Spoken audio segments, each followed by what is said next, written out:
السلام عليكم ورحمة الله وبركاته. بسم الله الرحمن الرحيم. الحمد لله رب العالمين وبه نستعين.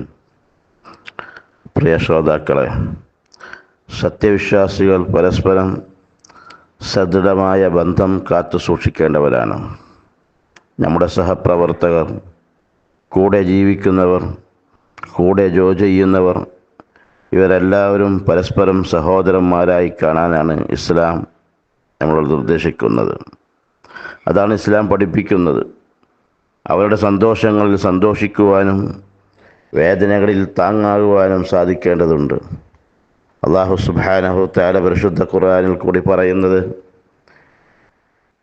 ഇന്നമൽ മുഅ്മിനൂന ഇഖ്വ, തീർച്ചയായിട്ടും സത്യവിശ്വാസികൾ പരസ്പരം സഹോദരന്മാരാണ്. ഫഅസ്ലിഹു ബൈന അഖ്വൈക്കും, നിങ്ങൾ സഹോദരന്മാർക്കിടയിൽ പരസ്പരം രഞ്ജിപ്പുണ്ടാക്കുകയും സ്നേഹത്തോടെയും മമതയോടെയും കഴിയണമെന്നാണ്. അള്ളാഹുവിനെ സൂക്ഷിക്കണേ, ലഅല്ലക്കും തുർഹമൂൻ, നിങ്ങൾ കാരുണ്യം ലഭിക്കുവാൻ വേണ്ടി അത് കാരണമായി തീരുമെന്ന് പരിശുദ്ധ ഖുർആനിൽ അള്ളാഹു നമ്മൾ ഉൾപ്പെടുത്തുകയാണ്. റസൂലുള്ളാഹി സ്വല്ലല്ലാഹു അലൈഹി വസല്ലം ഹൃദയസ്പർശിയായ ഒരു ഉപമ റസൂലുള്ളാഹി സ്വല്ലല്ലാഹു അലൈഹി വസല്ലം തങ്ങൾ പറഞ്ഞു തരുന്നുണ്ട്. ഒരൊറ്റ ശരീരം പോലെയാണ് വിശ്വാസി എന്ന് പറയുന്നത്.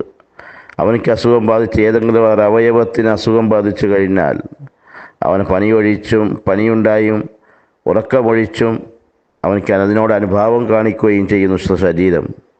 വിശ്വാസി അഭേദ്യമായ ബന്ധം വേണം.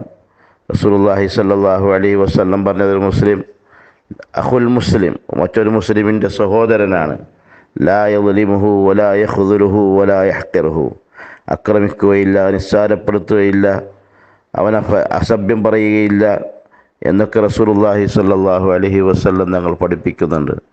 അതുകൊണ്ട് ഞാൻ ഓരോരുത്തരും ഏകോദര സഹോദരന്മാരായി പരസ്പര സ്നേഹമുള്ളവരായി സഹവസിക്കുകയും അതോടെ ബന്ധമുള്ളവരായി തീരുകയും ചെയ്യുക.